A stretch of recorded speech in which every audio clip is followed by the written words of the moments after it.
Hello. Happy Tuesday. I am super excited and so tired. Um, I am recapping in the first 20 minutes the quiet year, which I have here in my hot little hands. And then I will be answering any questions that come up in chat. I know we had my favorite dungeon, or my first dungeon, Talk of the Town. It's also my favorite dungeon. Finally released the interview I did earlier this summer. So my thoughts have changed in that time, and I'm happy to talk about that. Um, and also game for ages young and old. So, for those of you who are not familiar with the Quiet Year, a quick introduction. I also did a little bit of this on Instagram earlier today. The Quiet Year all fits into this nice little beautiful burlap bag, or you can buy the print and play version where you can play with a standard 52 card deck.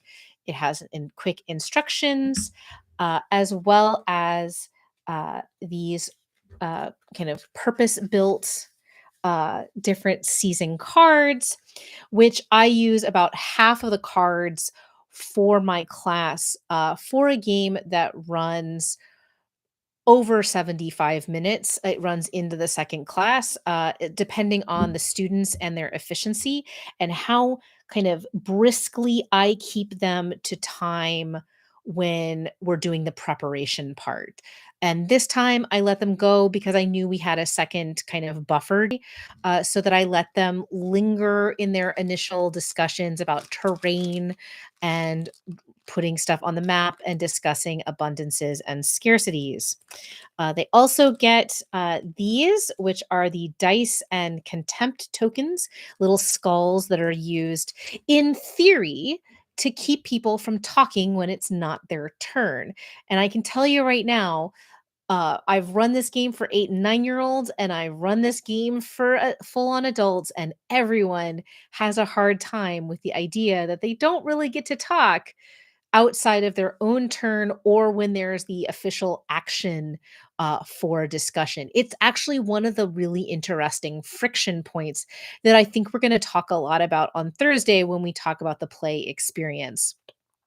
The idea behind the quiet year, as its name kind of imagines, is both it is a quiet year between kind of an attack and a kind of uneasy peace as the collective fiction of the group.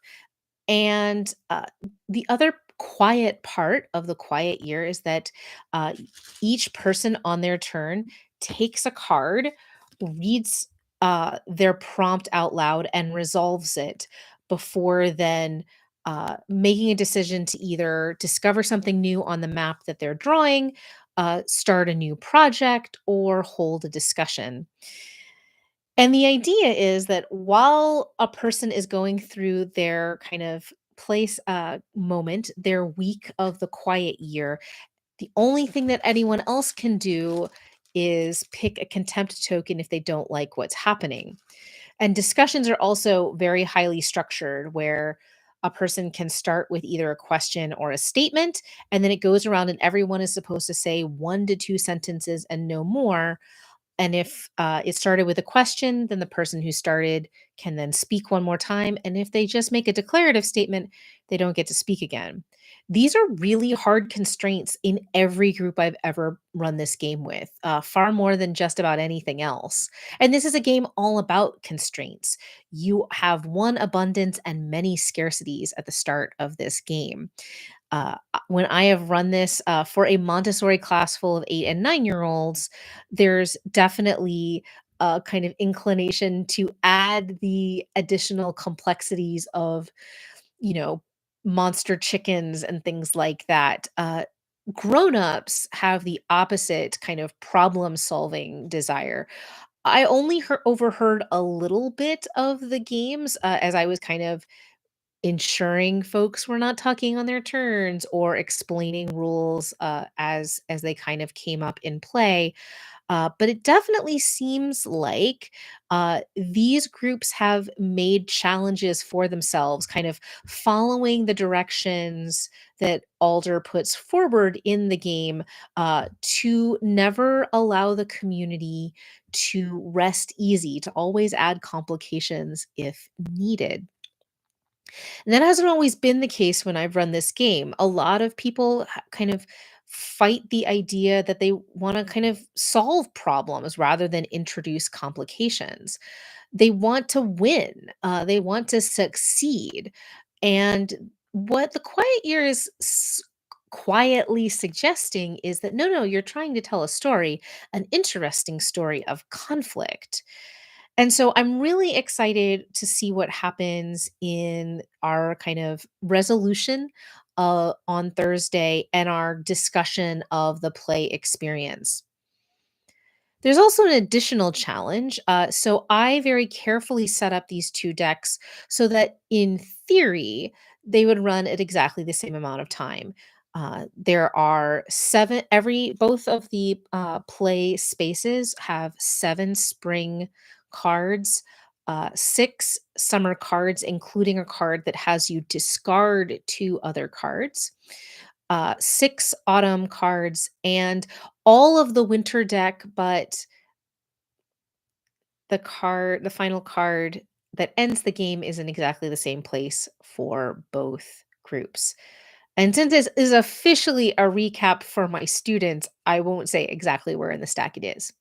However, what I can say is the way that we make sure that the game is ready to play for Thursday, since I'm carrying it back and forth, and I've got my extra copy of the Quiet Year here is um, what we do is the cards that have not yet been played with, we wrap with a rubber band and put in the middle of the game explanation. So we know that these are the ones that we're playing with the next time. And the rest of the cards go into the burlap bag loose. And so I can tell you with authority that one of these games is going to end much faster than the other unless they take more of a leisurely approach in the second day of play. And that's basically what I've cued them to do. I've told the group that is further along that either they need to come prepared to kind of twiddle their thumbs or make some lingering choices in as they finish up the game. We'll see. Uh, and I'm comfortable with either way. We are far enough along in the game for both tables to be done with ample time for us to kind of do a discussion breakdown. This is the first game that the students have been asked to play where they are explicitly not playing individual characters. The interesting thing about starting with For the Queen is you don't start with a character, but you end up with one through the choices that you make because the questions are all directed to you. And the you that answers changes and becomes a particular person who is ultimately going to answer the question when the queen is attacked, do you defend her? Yazeba's literally has character sheets that you're picking from to embody. But this is our one outlier where there is no character. You are playing a community. You are trying to tell a collective story. And so I'm really interested to see how that works in terms of friction of the fiction. It's also interesting because I've taught this every time I've taught this class, I've run this game. I have not run dialect before in class, which is the next game that we'll be playing next week. And I'm now wondering whether it would have made more sense or had a different impact if we had started with dialect, which does have, individual characters that you're playing and creating along the way, and then moving to the quiet year. We'll see how the arrangement works. In theory, they were hot swappable in the pacing of the class, and then Alice is missing is the one that's going to lead us through. kind of after we after I come back from Big Bad Con and all the way to our meeting with Gabe Hicks. So that's the palette that's coming forward at this moment in time. So far, there have been gasps from at least one of the two tables. The tables are also larger than the game normally calls for. I have a class of about 12 students. And so, in theory, we could have broken up into three tables, and I was prepared for that. However, what actually happened was that the students gravitated to sit together at two tables, one of five and one of six. The game is designed for two to four players, three to four ideally, and so it's a little bit of a squeeze. The way that I manage that so that they're not facing an enormous number of scarcities is that I had them whittle it down to one abundance and three scarcities out of the kind of master list. So they all put terrain in the original kind of marking of the map. But when we were actually talking about the things that are going to generate conflict and generate kind of the need to solve problems, I dialed it back in that way. And that's really the only thing that seems to impact, at least at the 5 to 6 person scale. I will say the first time I taught this, I taught it as our whole class and a big piece of poster board, and I cannot recommend that. Like, I cannot stress enough that is does not work. The students, when we did kind of stars and wishes later on, basically said, cannot stress enough that is does not work. The students, when we did kind of stars and wishes later on, basically said, Dr. Friedman, we've got to play with a small with smaller groups when you run this the next time. And lesson learned. It's just too real of a kind of community feedback sort of experience once you get into, I think at that point, that would have been 15 or 20 people. Yeah, played with Roll20, so that we had the cards, basically because the Quiet Year wasn't in stock when I was trying to buy, copies of the game for class. So, yeah, so that is, the Quiet Year recap for my students.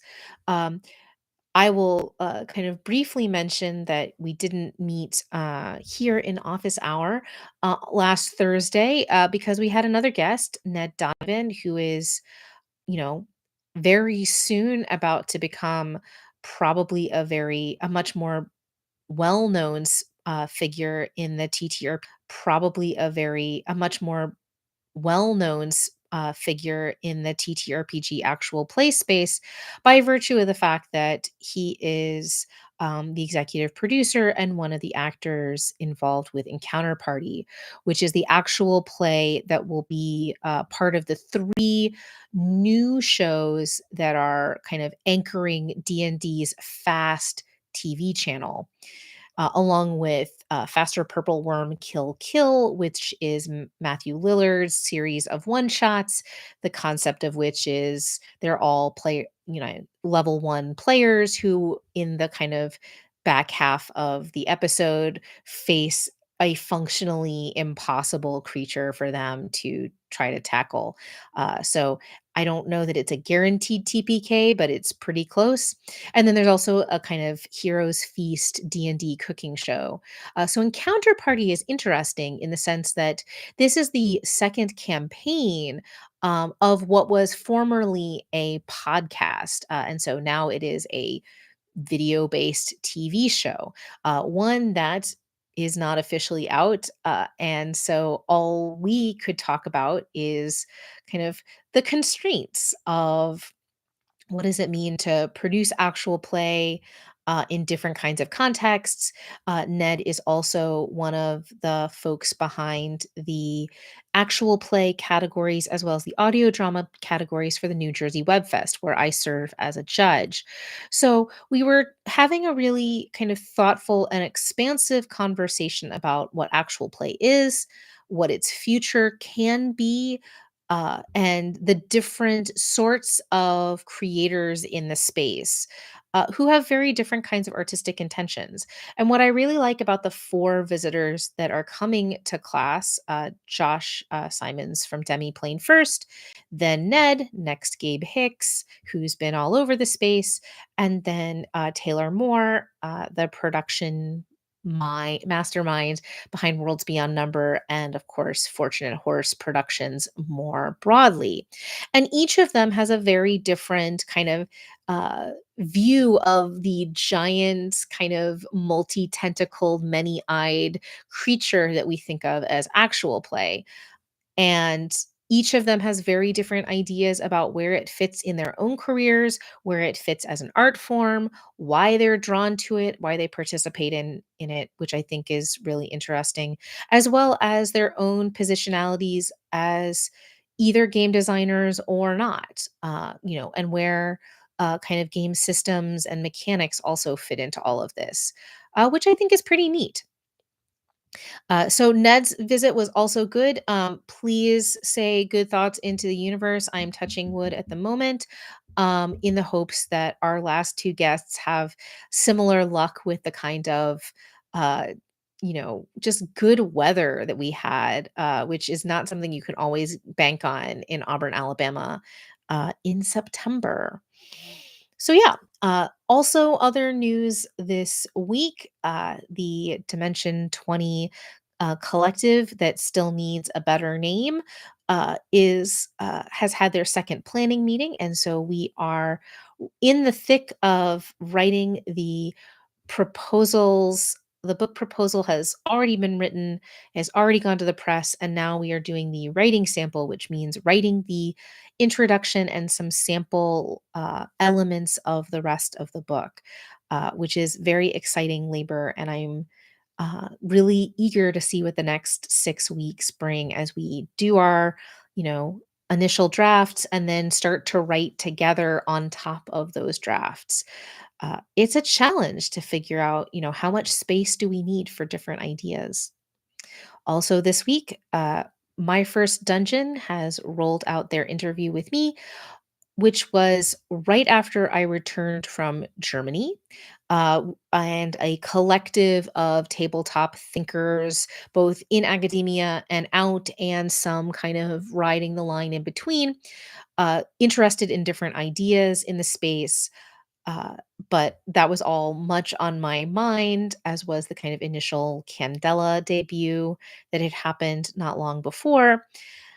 And so it was interesting to listen to past me, as these things are always a snapshot in time, and realize how incredibly salty I was that particular time in terms of thinking very intentionally about what I think is the key difference in different kinds of actual plays. Many people wanna draw the line between some notion of professional and some notion of amateur, or I saw recently someone say for profit and not for profit, which, wow, I don't know how to unpack that. I really, truly don't know how to unpack that.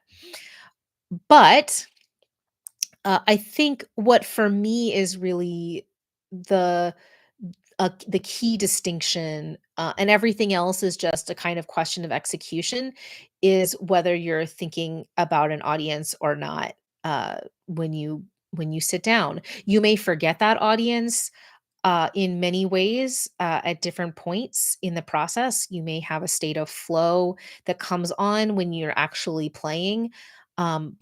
But I think one of the things that is very clear to me as a kind of dividing line is that there are some shows that someone somewhere involved in that production, and it could be, backstage labor, it could be editing labor, it could be pre-preparation labor, it could be just the honed ability of performers who can't help but think in terms of story beats and, improvisational back and forth.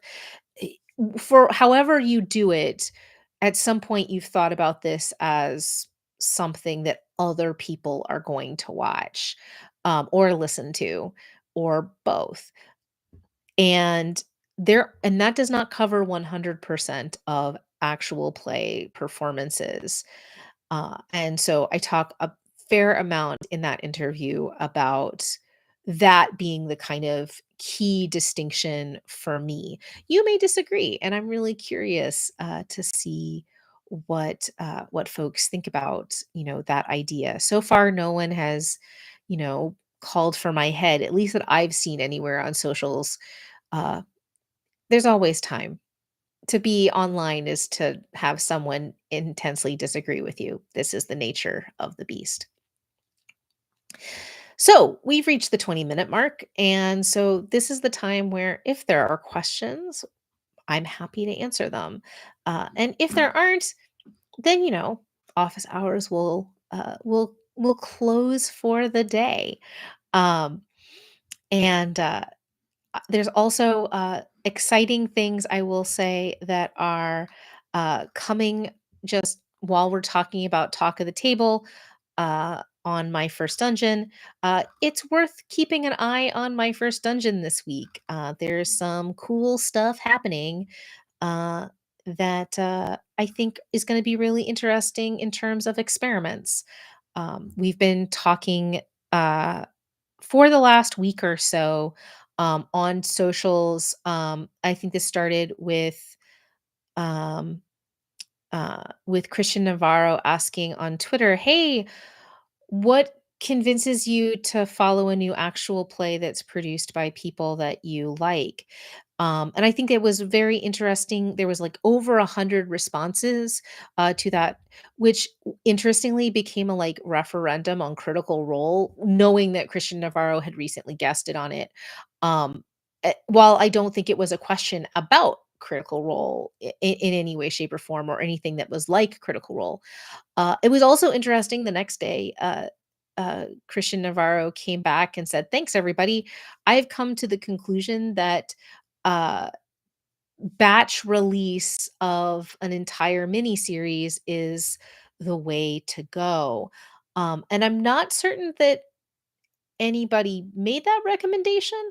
Um, I could have missed something. I didn't read every comment, although I thought the comments were very, very interesting as a research document, right? A snapshot of audience response to a creator.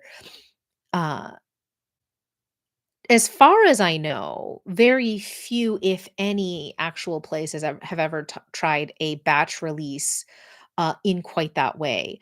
I'm looking forward to seeing if there are such kinds of experiments. Certainly, kind of conventional wisdom, if we think about actual play as in any way, shape, or form connected to what we might know from other media, like, say, Netflix binge watching, would suggest that binging practices don't necessarily help build audience, and in fact, you know, can lead to a quicker drop off. But again, this is not my actual field in terms of my own expertise. So I watch with great interest to see if anyone else also takes up, and reaches a conclusion that, batch drops of actual plays are the way forward. Generally speaking, the idea is that you're building an audience one episode at a time. And indeed, many actual plays have gone to every other week releases and even kind of hiatuses in order to allow for audiences to catch up on stuff and things like that. But that's if you're creating a kind of something that's intended to exist for a very long time, which is, of course, very distinct from a mini series. And the logics of a particular mini series, I think, are indeed different in some way, shape, or form that I don't know that we've accurately assessed in quite those ways. Um, uh, Dylan on Twitter was talking about another part that came up in our conversation on Talk of the Town about SEO and discoverability, which, as I said in my interview, is hot garbage. It's very difficult. And it's one of the reasons why I'm a big fan of Series Seeker and other aggregators that are designed to have people submit intense and detailed metadata about their shows. In other words, information that can help matchmake between a creator's show and the quirks of that show with the people who are looking for exactly that thing, be it a particular kind of system or a particular kind of cast or a particular kind of listening or viewing experience. All seriesseeker.com is designed to bring people together. Right now, it's only got about 400 submissions, and there's no gatekeeping on that. People just have to submit their information about their show if they're proud of it. And so we know that there's way more shows than just a couple of hundred. As I think the last kind of ability that I had to kind of find a good ceiling, I didn't find the ceiling. It was still thousands. Um, and there like three. I think I was able to find a list of 3,000, and then I still hadn't even kind of scratched the surface here on YouTube. Because again, YouTube, right? It's what about what you tag, and the search engines are not going to give you all the channels unless they're tagged in that way. And of course, some things are on channels that are not exclusively that kind of content because it's part of a portfolio strategy, right? This is the Smosh method. Smosh is not an actual play channel, they are a channel that has actual play. So search real hard on well, unless you've got this kind of aggregation. And some shows don't need the help of a discovery engine like Series Seeker, and so won't put their stuff on there. And their fans may or may not. This is the messy part of doing this kind of research. Is there's no one good place to like make a master list of everything, and so the best you can do is kind of approximate with the information that we do have. In a way, this is still really familiar to me as a scholar that started out in the 18th century novel and theater.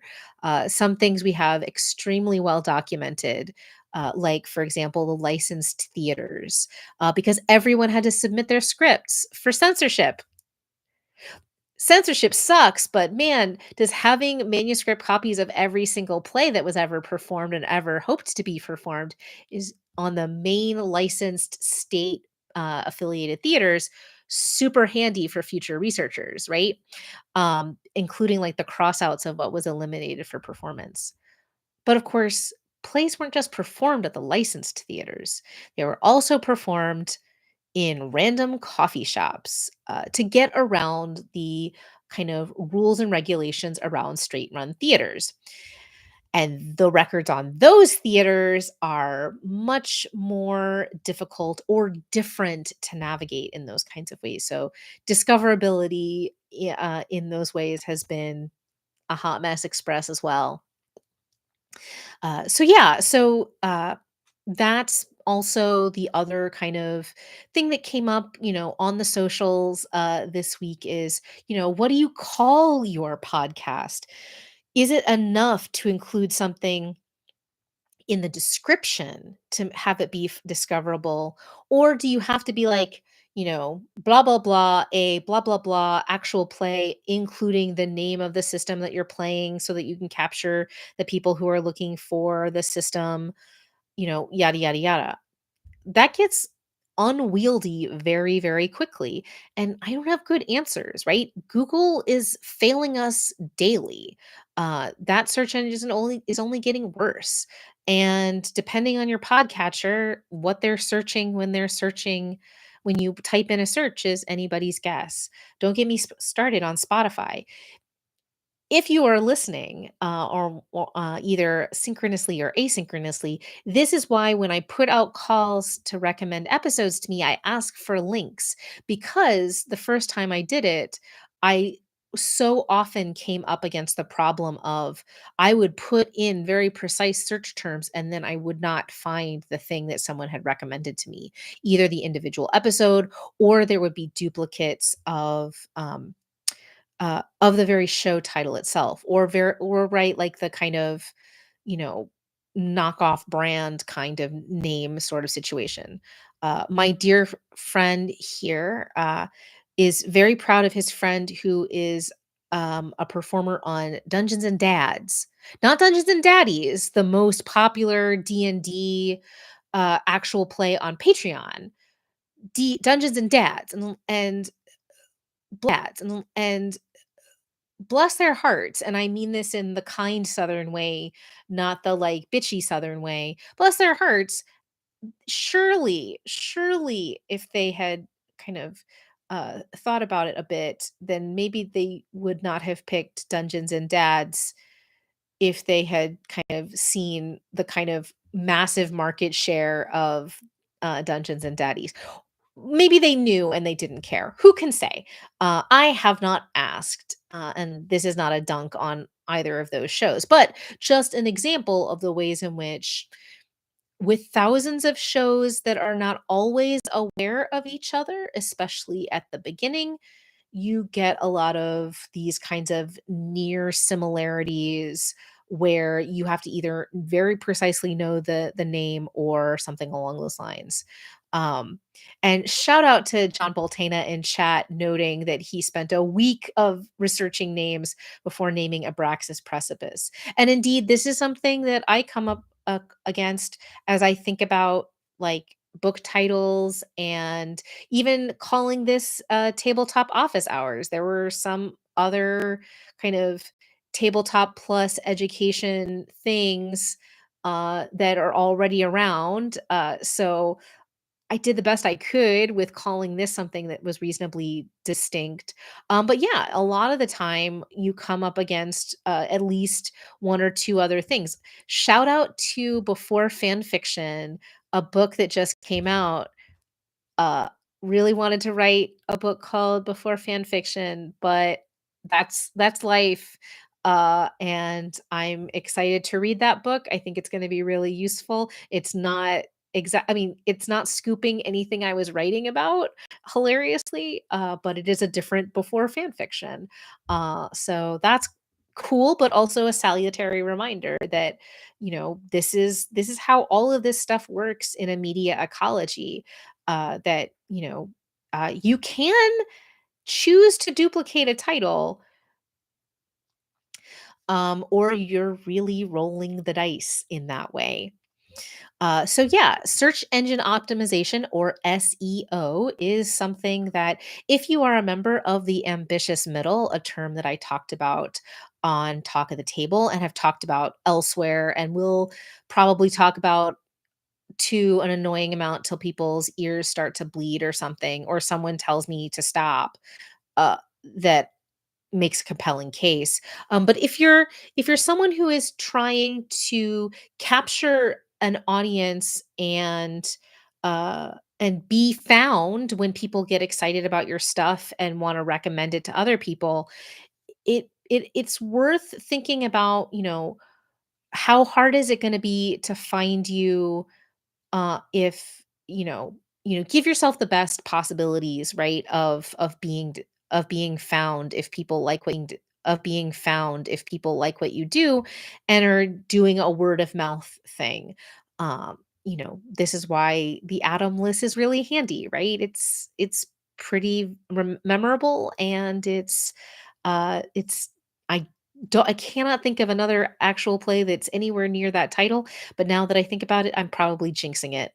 Um, uh, Also this week, copies of the Paranoia starter set have arrived for one student.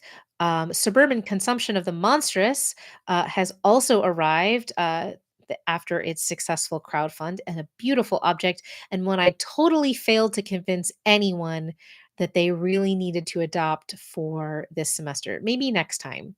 And I think it will be compelling next time, because what's really interesting is how so many of the selected games for the semester, even though their first look at things was through PDFs, the beautiful objects really won the day. Thousand-Year-Old Vampire was much fought over. Amending had its proponents. Um, Things that are beautiful, at least attract my magpie students. which is it's very cool. So I think that now that suburban consumption of the monstrous with its kind of beautiful overlay, with its creepy teeth, is now something that my students can hold in their hands when they think about which one they want to play. And it has the bonus of having solo options. Solo games, solo journaling games, extremely popular this semester for understandable reasons. And one of the things that I'm going to think about for next time is whether I want to ask students to do a both and ensure that there's not just a run on the solo games. As much as I love them, they are a different beast and it's a different labor ask than doing kind of getting a group together. And as much as students hate group work, one might carve out time to ensure that students are um, exposed to kind of campaigns or at least little mini campaigns, um, all of them, but we'll see. It may still be that enough students are running games that need multiple players that everybody's going to have some kind of experience playing outside of class at a table. And we'll see if it's really important enough to me to like add that requirement to the course. We'll see. So yeah, so that is the office hour of this week, unless there are questions that have bubbled up. And there it doesn't seem like there have been. I will be back on Thursday to answer more questions, talk about how uh, the quiet year ended, what happened when the Frost Shepherds came. Right now, I do not know the plots of either of these games. I have not asked for details. So I'll hopefully be able to share more of literally what happened at each of these two tables then.